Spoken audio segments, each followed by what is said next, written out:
तब राजा ने हाथ जोड़ साधु महात्मा जी से कहा, महाराज, मुझे किसी चीज की कोई कमी नहीं है, बस कमी है तो एक संतान की।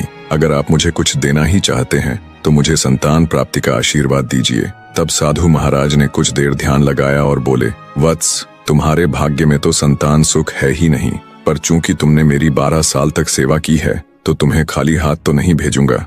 बेटा, मैं तुम्हें संतान प्राप्ति का आशीर्वाद तो दे दूंगा, पर तुम्हें जो पुत्र होगा उसकी आयु केवल 20 वर्ष की ही होगी। महात्मा जी की बात सुन राजा बोला, हे साधु महाराज, 20 वर्ष ही सही, हमें संतान सुख तो मिलेगा।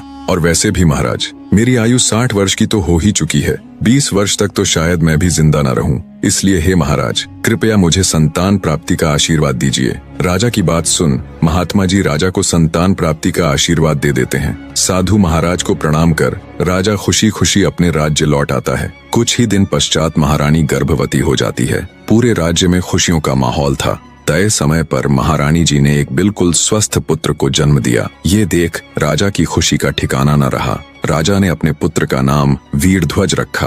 वीरध्वज जब थोड़ा बड़ा हुआ तो राजा ने उसको शिक्षा ग्रहण करने के लिए बाहर भेजने की बजाय राजमहल में ही उसकी शिक्षा की व्यवस्था कर दी। समय बीतता गया। राजकुमार वीरध्वज की सभी प्रकार की शिक्षा और शस्त्र विद्या पूरी हो चुकी थी। वो अब एक आकर्षक युवा बन चुका था। राजकुमार के जवान होते ही दूसरे राज्यों से उसके विवाह के प्रस्ताव आने लगे। राजा भी अपने पुत्र के लिए योग्य कन्या देखने लगे। वे साधु की बात को बिल्कुल भूल चुके थे कि उसके पुत्र की आयु तो सिर्फ 20 वर्ष ही है। पुत्र सुख मिलने के पश्चात राजा की सेहत भी एकदम ठीक ठाक थी।